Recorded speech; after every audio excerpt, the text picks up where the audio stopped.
창세기 30장 14절 15절 말씀 두 절입니다. 14절 15절 말씀을 한 목소리로 14절 15절 한 목소리로 합독하겠습니다. 밀 거둘 때 르우벤이 나가서 들에서 화판채를 얻어 그의 어머니 레아에게 드렸더니 라헬이 레아에게 이르되 언니의 아들의 화판채를 청구하노라. 레아가 그에게 이르되 내가 내 남편을 빼앗은 것이 작은 일이냐. 그런데 내가 내 아들의 화판채도 빼앗고자 하느냐. 라헬이 이르되 그러면 언니의 아들의 화판채 대신에 오늘 밤에 내 남편이 언니와 동침하리라 하니라. 아멘. 우리 서로 바라보면서 함께 인사하겠습니다. 자기 입장에서 생각하지 맙시다.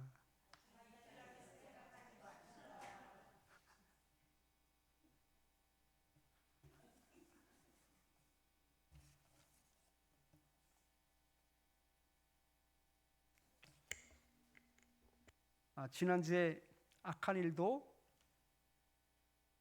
선하게 쓰시는 하나님이라는 제목으로 함께 말씀을 나누었는데요. 야곱의 첫 번째 아내인 레아가 루벤, 시므온, 그리고 레위, 그리고 유다까지 연달아 4명의 아들을 낳게 됩니다. 누가 속이 상하는 거예요? 그랬더니 라헬이 속이 상했어요. 언니를 보면서 아주 시기와 질투 때문에 견딜 수가 없는 거예요. 그러니까 어떻게 되느냐? 자기 몸종을 그 야곱의 첩으로 그렇게 줍니다. 결국 라헬의 의도대로 비라가 아들을 낳죠. 그래서 그 비라가 낳은 아이를 자기 소유로 삼습니다. 자기 아들로 삼게 되죠. 그 중에 한 명이 단입니다. 하나님께서 내 억울함을 푸시려고 내 호소를 들으셨다라는 의미가 바로 단입니다. 내 억울함을 푸시려고 라고 말씀하고 있는데요. 지금 그가 얼마나 그 마음이 무거웠는지를 볼 수 있습니다. 여기 죄송한데 이 단은 라헬이 낳은 아들이에요. 단, 내 억울함을 푸셨다. 그러니까 이 억울함을 푸셨다라는 말 자체가 그가 얼마나 힘들고 얼마나 그 마음이 무거웠는지를 알 수 있는 대목이기도 하죠. 내 억울함을 푸시려고 내게 아들을 주셨다.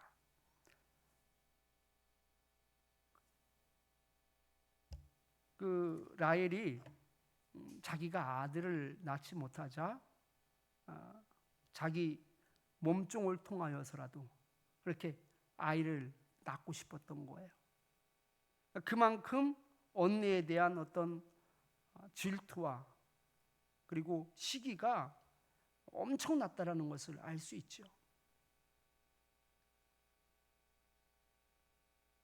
그리고 두 번째 아들을 또 낳게 됩니다. 그 두 번째 아들은 내가 언니와 크게 경쟁하여 이겼다라는 의미에서 납달리라고 이름을 짓게 됩니다. 그러니까 그 납달리라는 이름을 통해서 우리가 알 수 있는 것은 그는 지금 누구랑 경쟁하고 있다라는 거예요. 지금 언니하고 경쟁하고 있는 거예요. 그러니까 지금 자기 몸종을 그 야곱에게 첩으로 주면서까지 지금 누구를 이기고 싶은 거예요? 언니를 이기고 싶은 거예요. 그 정도로 그 질투에 불타서 그렇게 언니와 싸웠던 사람이 바로 라헬입니다. 그런데요, 레아도 라헬하고 다를 것 하나 없습니다. 하나님께서 레아에게는 4명의 아들을 주었잖아요. 그리고 더 이상 아이를 가지지 못하는 겁니다.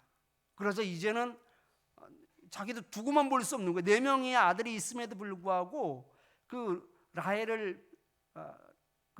라헬이 직접 낳지는 않았지만 자기의 몸종인 비라를 통하여서 낳은 그 두 아들을 또한 거기에 대해 못마땅하게 여기는 거예요. 내가 이렇게 가만히 있을 수는 없지. 그러면서 레아도 또 자기의 몸종을 야곱에게 첩으로 줍니다.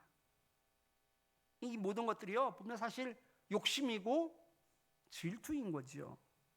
그러니까 라헬이 기뻐하는 것을 차마 눈 뜨고 볼 수가 없었던 거예요. 레아도 실바를 통해서 두 명의 아들을 낳게 됩니다.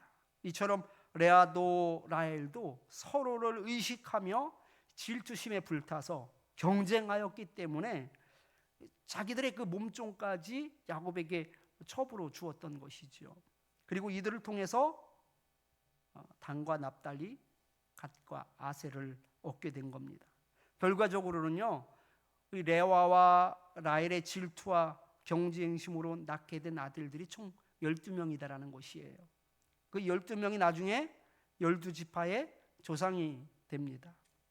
근데 그러나 레아하고 라헬은요, 자기들의 아들들이 민족을 대표하는 지파가 될 것이다라는 것은 꿈에도 생각하지 못했던 사실입니다. 단지 이들은 서로를 질투하면서 서로를 경쟁 상대로 삼으면서 어떻게 해서든지 자기가 아들을 더 낳기 위해 서로 싸웠던 것뿐인 거예요. 좋은 의도예요, 나쁜 의도예요? 나쁜 의도거든요. 서로 미워하며 시기하며 질투하는 가운데 자기 몸종까지 첩으로 그 남편에게 주면서까지 서로를 상대를 누르려고 했고 이기려고 하여 그렇게 낳은 자식들이기 때문에 그렇습니다.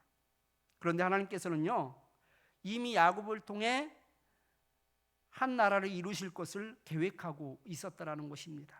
결과적으로는 이 두 여자의 그 질투심으로 인하여서 자손이 크게 번성할 수 있게 된 것이지만 이미 하나님께서는 그 야곱의 자손을 통하여서 12지파를 이루고 한 나라를 이루기를 이미 계획하고 계셨습니다.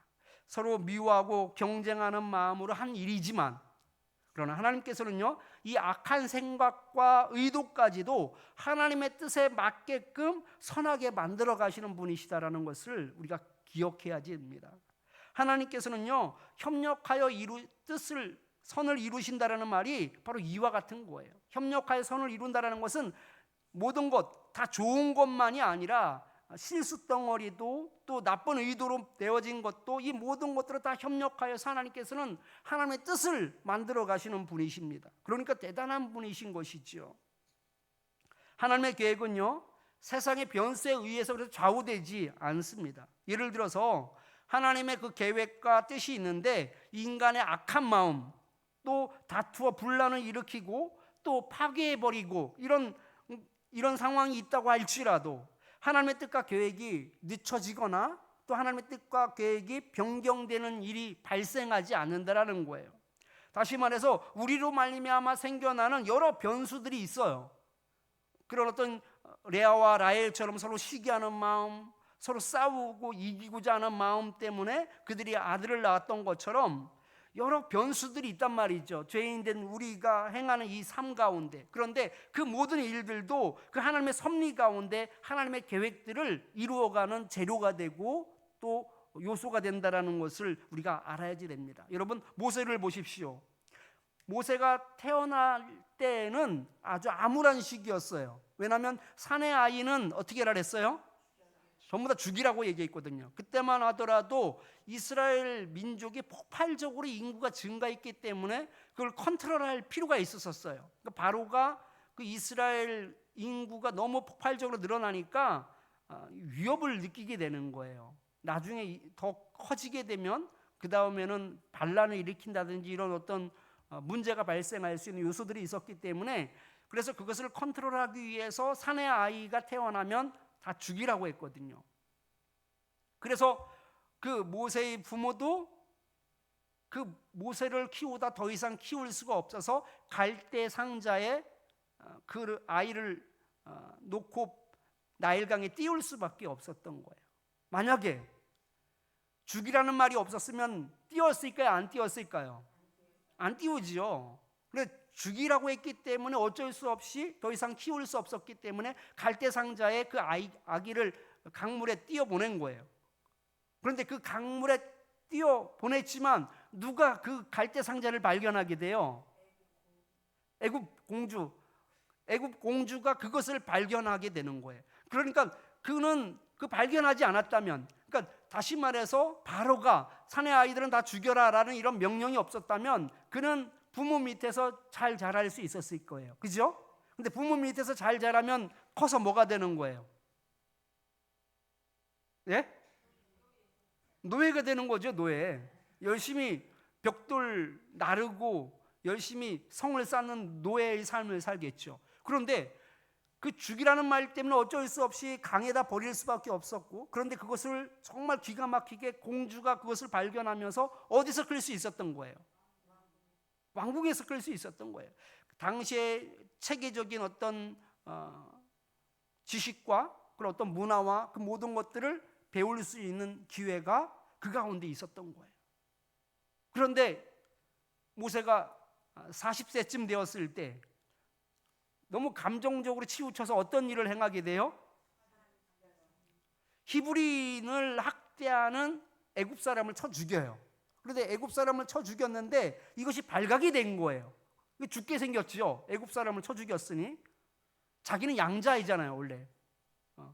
그렇기 때문에 바로 왕을 피하여서 미디안 광야로 도망갈 수밖에 없었어요. 근데 미디안 광야로 도망갔는데 여러분, 그의 어떤 참을성 없는, 그의 어떤 인내가 부족해서 그 어떤 분노를 통하여서 사람을 죽여서 미디안 광야로 도망갔는데 하나님께서는 그것도 또 선하게 사용하시더라고요.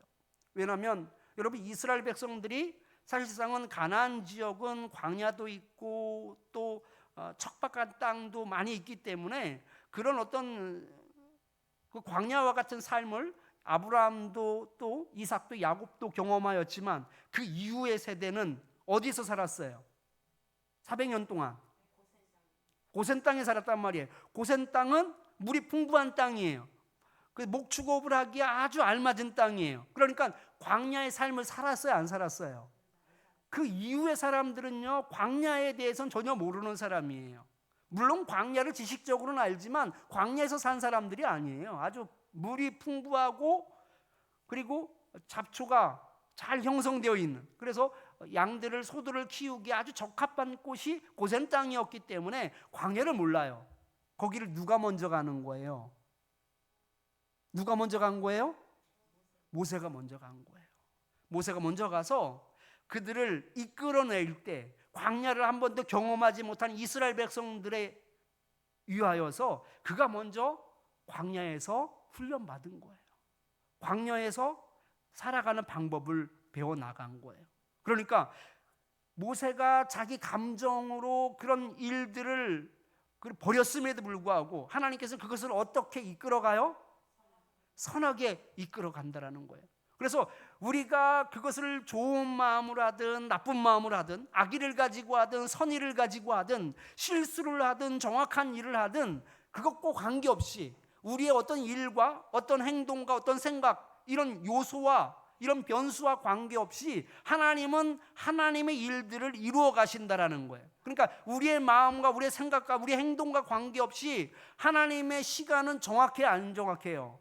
정확해요. 하나님의 섭리는 우리에 따라서 늦어지고 우리에 따라서 변경이 되기도 하고 우리에 따라서 취소가 되는 것이 아니다라는 거예요. 이 얘기는 뭐냐면요, 하나님은 완벽 그 자체다라는 거예요. 그러니까 하나님께서는 우리를 향한 계획과 생각들이 있는데 이 우리를 향한 생각과 계획들은요, 우리의 변수에 따라서 바뀌지 않아요. 이렇게 가든 저렇게 가든 하나님께서는 그 모든 것들을 협력하여 선을 이루시는 분이십니다. 여러분, 요셉도 보십시오. 형들의 미움을 받아서 그가 노예로 팔려가지요. 그런데 하나님께서는요, 이 모든 일들을 통해서 하나님의 일을 만들어 가십니다. 그런데 만약에 요셉의 형들이 요셉을 팔지 않았다면 큰일 날 문제인가요? 여러분 어떻게 생각하세요?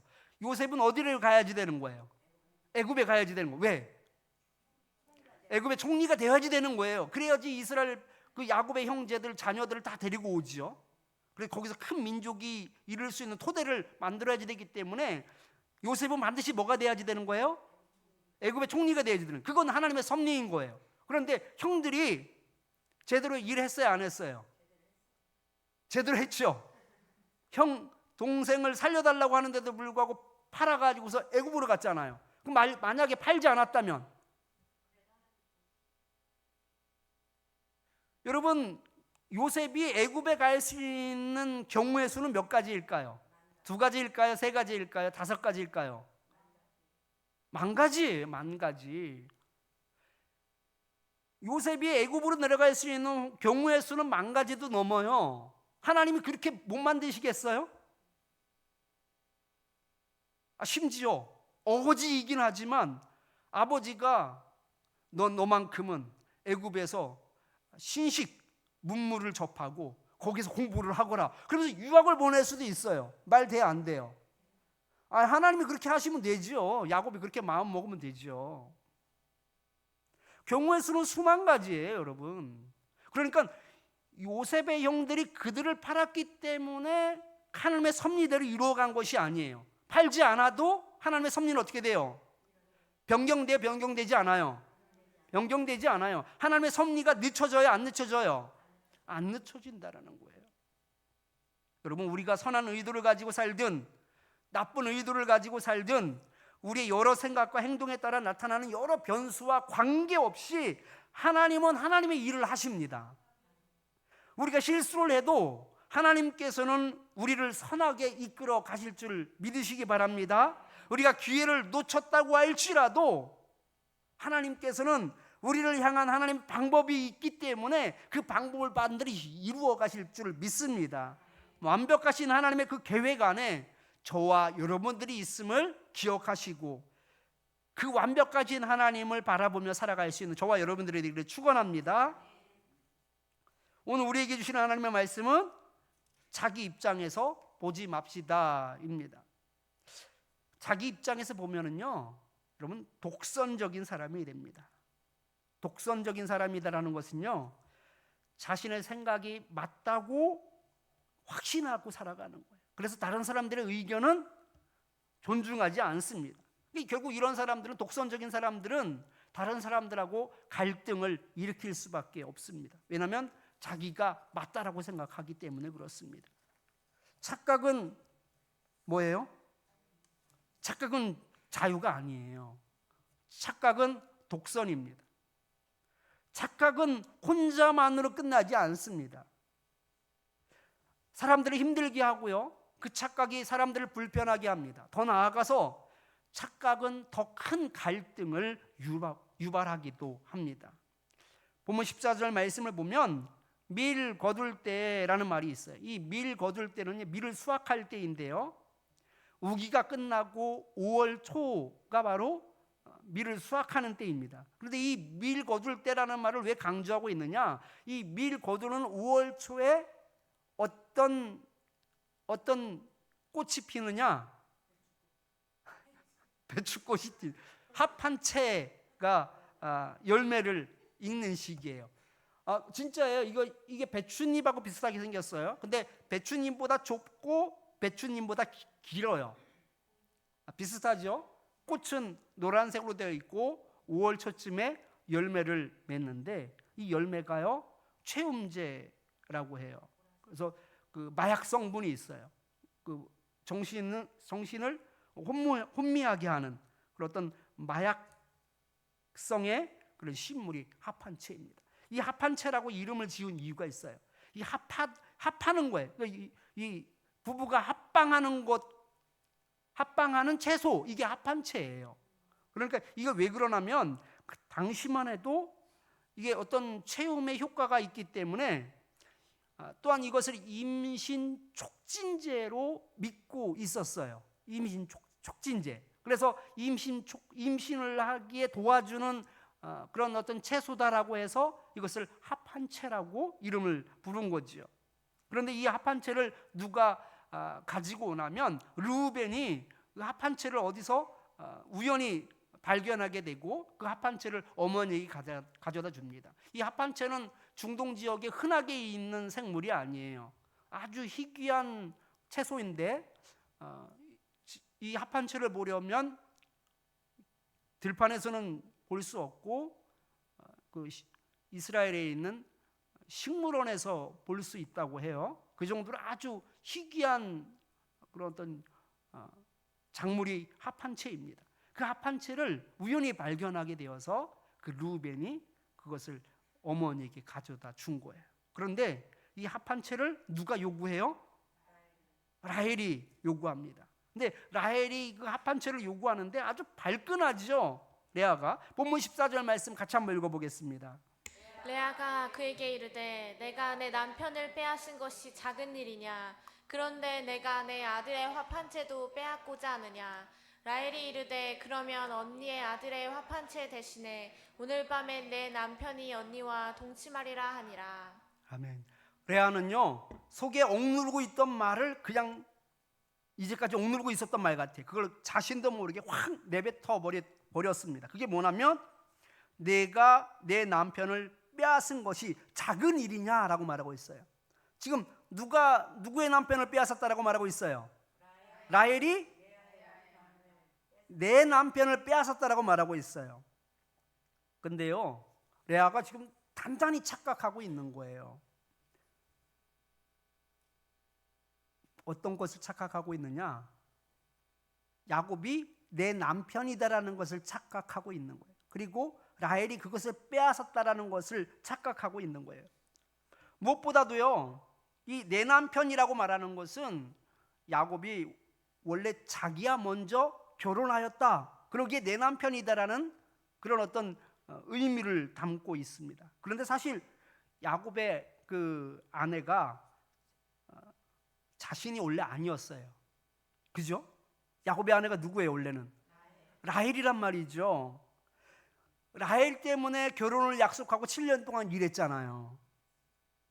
그걸 누가 알아요? 레아가 몰랐겠어요? 알았겠어요? 알죠. 7년 동안 둘이서 꽁냥꽁냥 하는 것도 다 봤을 거란 말이죠. 그리고 결혼식 당일 날에 누가 그 야곱의 귀로 들어가요?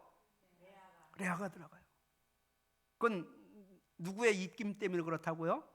아버지 라반의 입김 때문에 들어가게 돼요. 그건 누구도 동의하느냐? 라헬도 동의하는 거예요. 레아는 들어간 거고 라헬은 모르고 있다가 당한 게 아니에요. 라헬이 왜 모르겠어요? 레아가 들어가는 거 다 알죠. 왜 모르겠어요? 누구의 명령인 거예요? 아버지의 명령인 거예요. 그러니까 레아가 결혼시켰는데 남편 안 찾아요? 그러면 라헬은 저녁에 남편 안 찾아요? 근데 왜 안 찾았겠어요? 레아가 들어갔으니까 안 찾는 거예요. 라헬은 그냥 멍청하게 가만히 있다가 나 남편 잃었네 이게 아니라고요. 철저하게 누구의 작전에 의해서 이루어진 거예요? 아버지 라반에 의해서 이 모든 것들이 이루어진 거예요. 너 먼저 결혼할 수 없다. 레아를 먼저 시집 보내고 너는 나중에 보내겠다. 그러면 어쩔 수 없는 거예요. 그 당시만 하더라도. 지금이야 아버지 인연을 끝내 어쩌네 할 수 있지만 그때는 그럴 수 있어요? 없어요? 자식들은 아버지의 소유였어요. 당시에는요. 그래서 여러분 결혼을 할 때 납폐금을 누구한테 줘야지 되는 거예요? 그 아버지한테 주거든요. 왜? 누구 거니까 그 딸이 아버지의 것이기 때문에 그래요. 근데 아버지의 것인 딸이 누굴 먼저 시집 보내겠대요? 언니 레아를 먼저 시집 보내겠대요. 그럼 라헬이 속은 상하겠죠. 당연히 속은 상하지만 어쩔 수 있어요? 없어요? 어쩔 수 없는 거예요. 레아가 야곱에게로 들어가는 것을 보았지만 아버지가 그렇게 하겠다는데 어쩔 수 없었던 거예요. 그런데 가만히 보면 그래서 레아가 먼저 야곱과 결혼을 하긴 하였지만 사실상 원래는 누구의 남편인 거예요? 라헬의 남편이란 말이죠. 그런데 지금 레아는요 그 모든 것을 다 알고 있단 말이죠. 원래는 라헬과 결혼하기로 했다라는 사실을 다 알고 있어요. 그럼에도 불구하고 지금 누구 남편이래요? 내 남편이라는 거예요. 내 남편. 착각은 뭐라고요? 착각은 독선이에요. 지금 엄청난 착각을 하고 있는 거예요. 근데 착각이 왜 무섭느냐? 여러분, 착각은 착각으로만 끝나지 않습니다. 잘못된 착각은요, 사람을 죽이기도 하고요, 갈등을 만들기도 하는 거예요. 지금 레아가 원래는 내 남편이 아니었어 라는 마음을 가지고 살았다면, 그러면 라헬에 대해서 그 괘씸한 마음이 들까요, 안 들까요? 괘씸한 마음이 안 되죠. 지금 왜 라헬에 대해서 괘씸한 마음이 드는 거예요? 내 남편이라고 진짜 생각하는 거예요. 내가 먼저 결혼했잖아, 내 남편이야 라고 생각하고 있는 거예요. 누구만 생각하고 있는 거야? 그 생각을 레아만 그렇게 생각하고 있는 거죠. 레아만. 야곱도 그렇게 생각하지 않아요. 라헬도 그렇게 생각하지 않아요. 누구만 그렇게 생각한다고요? 레아만 그렇게 생각하니까 문제인 거예요. 그러니 이 문제가 해결되겠어요, 안 되겠어요? 문제가 해결될 수 없는 거예요. 또한 라헬은 그러면 정상적이냐? 라헬도 정상적이지 않아요. 합한채 대신에 오늘 밤에 내 남편이 언니와 동침하리라 이렇게 말해요. 라헬은 또 누구 남편이래요? 라헬도 내 남편이래요. 그리고 더 나아가서 합한채를 주는 대신에 내가 남편을 양보하겠대요. 지금 뭐 남편을 보내고 안 보내고의 주권이 지금 누구에게 있다고 얘기하고 있는 거예요? 라헬에게 있다고 말하고 있어요. 착각이 아니에요. 큰 착각에 지금 빠져 있는 것을 보게 됩니다. 서로 내 남편이라고 이야기하고 있고 주도권은 내가 가지고 있다라고 이야기하고 있는 것이 바로 라헬의 생각이었던 것입니다. 여러분, 이처럼 자기 생각에 빠져 있으면 이거는 해결이 될 수 없어요. 갈등만 일어나게 되고 서로 미워하게 되는 것이고 서로 불편해지는 것이죠. 우리나라하고 일본이 가까운 이웃이 될 수 없는 이유가 있습니다. 우리나라는 일제강점기 때 일본의 어떤 폭력과 수탈과 그 착취로 엄청난 피해를 봤다고 생각을 하는데 일본은 그렇게 생각해, 안 해요? 일본은 그렇게 생각하지 않아요. 오히려 일본은 우리나라를 도와줬다고 생각을 해요. 철도를 깔아주고 전기를 놓고 그래서 살만한 그런 근대화를 이루어 주었다고 생각을 해요. 다 우리 덕택이야 라고 말해요. 그런데 너희들이 우리를 미워해? 이런 배은망덕. 그래서 일본 사람들은요, 한국 사람들을 은혜도 모르는 사람이라고 생각을 해요. 이 차이가 좁혀지겠어요, 안 좁혀지겠어요? 우리는 일본의 착취를 당한 피해자라고 생각하는데 일본은 저 은혜도 모르는 것들이라고 이야기를 한다면 여러분, 이 갈등은 좁혀질 수 없어요. 점점 갈등이 더 커질 수밖에 없는 것이죠. 일제강점기 때 여러분, 일본인들이 어린 소녀들을 감언이설로 속여서 군 위안부로 넘기잖아요. 근데 이 정부가 뭐라고 이야기하냐면 다 거짓이라고 이야기를 해요. 자기들이 돈 벌기 위해서 자발적으로 한 일이다라고 이야기해요. 근데 국민들이 그걸 믿어요, 안 믿어요? 일본 국민들이 믿는다니까요. 자기 생각에 빠져 있어요. 자기 생각에서 그래서 한국을 바라보아요. 그러니까 자기 생각에서 한국을 바라보면 한국은 어떤 사람들인 거예요? 예? 이상한 사람인 거예요. 대화가 안 되는 사람이고 은혜도 모르는 사람이고 저런 사람들한테 잘해줄 필요도 없다라고 생각하게 되는 거예요. 왜? 그렇게 생각하고 있으니까. 자기 입장에서 생각하고 있으니까 그러는 거예요. 자기 입장에서 생각하면 여러분, 문제는 해결되지 않습니다.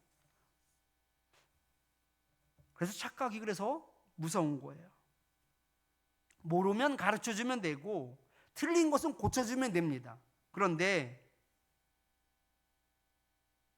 자기가 생각하는 것이 틀림없다라고 생각하는 사람들은요, 고쳐서 쓸 수가 없는 거예요.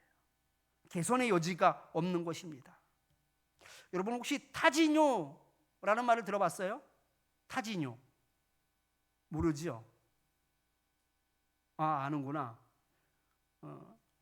타블로에게 진실을 요구합니다. 뭐 진실을 요구한다라고 이야기하니까 무슨 거대 담론을 얘기하는 것 같지만 유치하기 짝이 없습니다.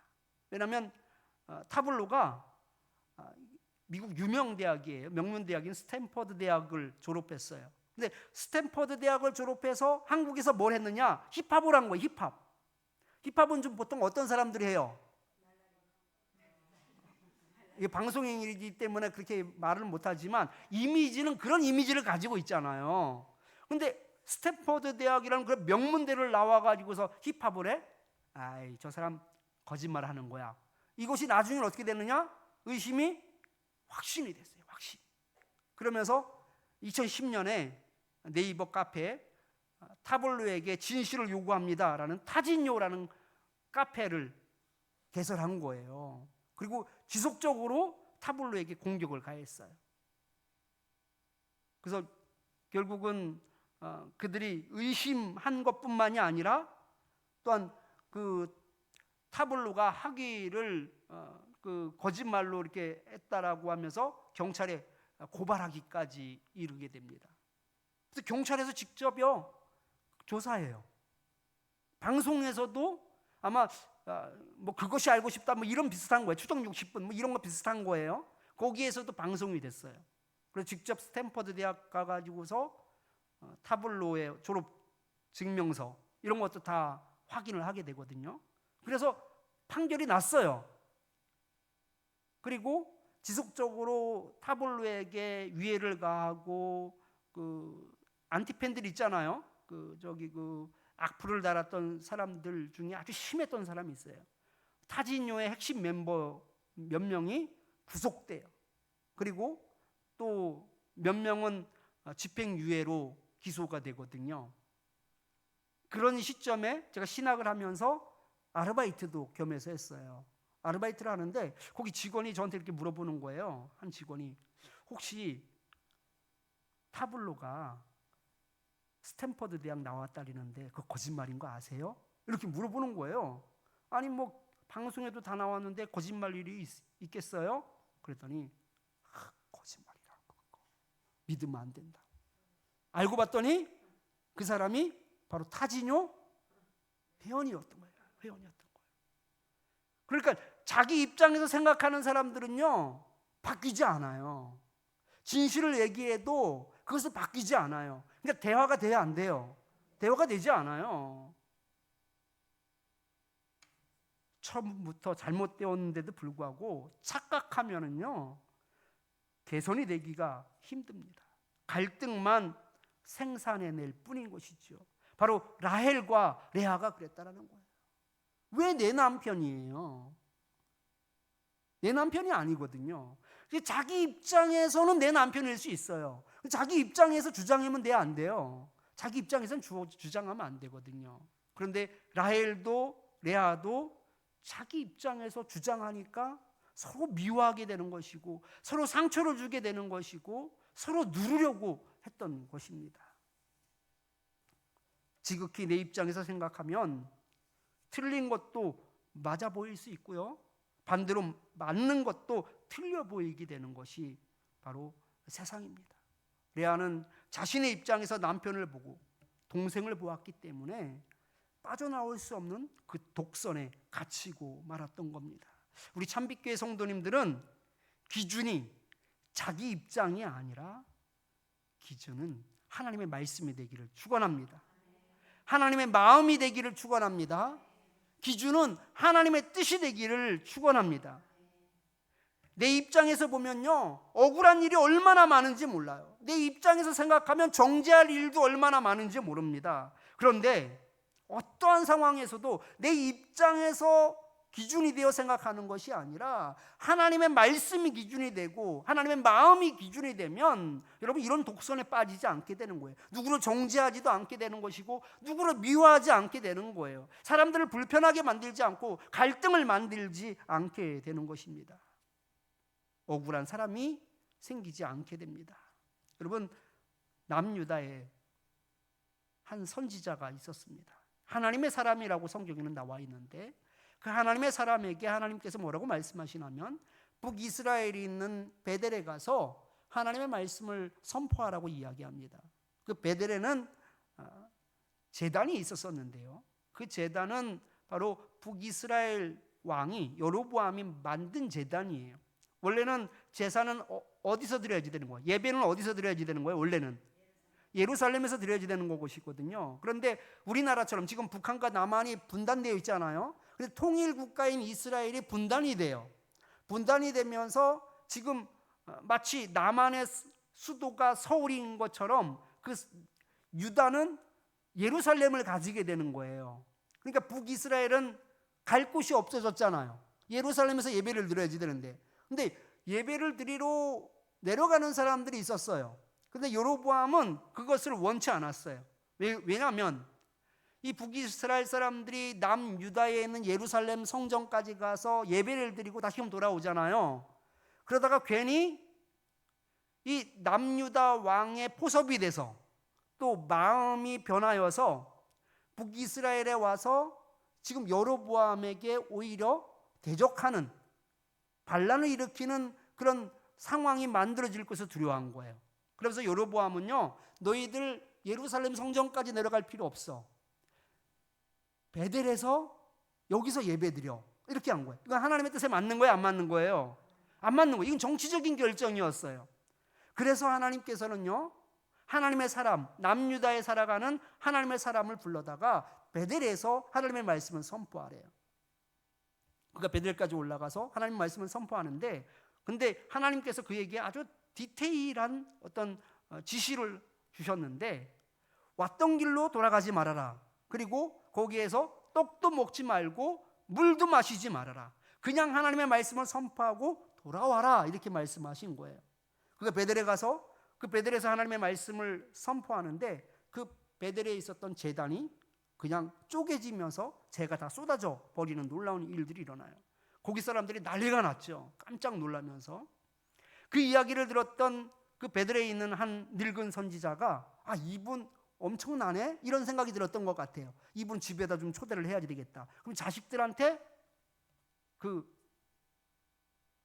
하나님의 사람인 선지자를 초대하라고 시킨 거예요. 하나님의 사람이 가겠어요? 안 가겠어요? 안 가죠.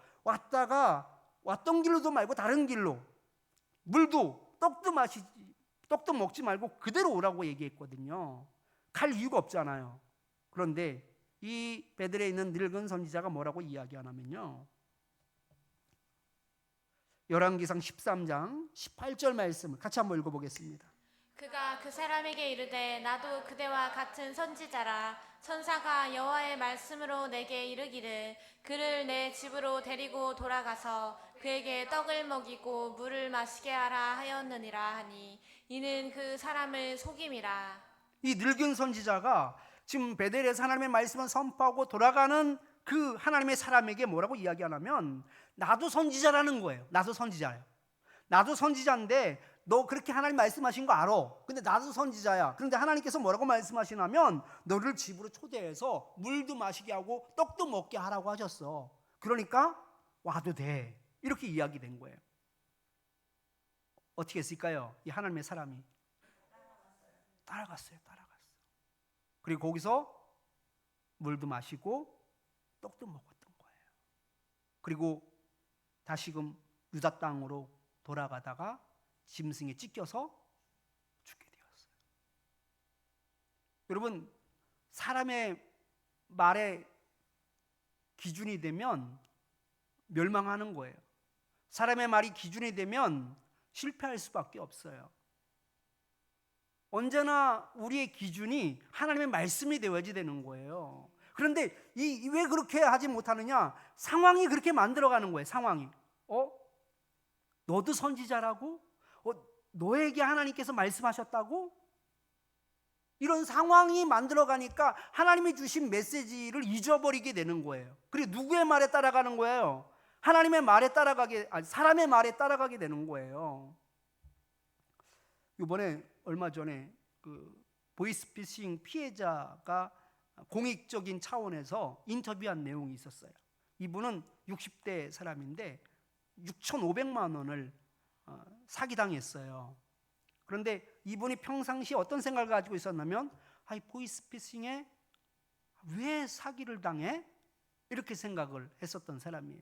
여러분들 그렇게 생각하지 않나요? 그런데 문제가 생긴 거예요. 문자에 몇십만 원이 결제됐다라는 얘기가 나온 거예요. 내가 산 것도 없는데 왜 결제 문자가 떴지? 그리고 그냥 넘어갈 수 있었는데 하필이면 어저께 올케한테 물건을 사면서 카드 번호를 준 거예요. 보통 이 온라인에서는 직접 긁지 않고 카드 번호만 불러서 그 물건을 살 수 있거든요. 내가 이거를 카드 번호를 줬는데 올케가 이걸 샀나? 내 카드로? 올케한테 전화를 하니까 안 받는 거예요. 궁금해지잖아요. 그럼 어디다 전화하겠어요? 네? 아니 그 문자 온 데다가 전화를 한 거죠. 그 문자 온 데다가 전화를 하니까 걔네들은 누구예요? 보이스피싱범이거든요. 얼마가 결제됐는데 이게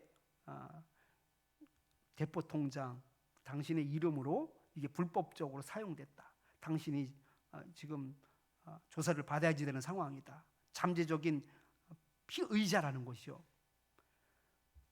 왜 넘어갔다고요? 예? 예? 아니 보이스피싱에 왜 넘어가? 이렇게 했던 사람이 왜 넘어갔겠냐고요. 상황 때문에 그래. 상황 때문에 어저께 뭐 했다고요? 카드 번호를 불러줬단 말이에요. 그것만 아니었어도 내가 속지 않는데 카드 번호를 불러준 것이 생각나니까 덥석 겁이 난 거예요.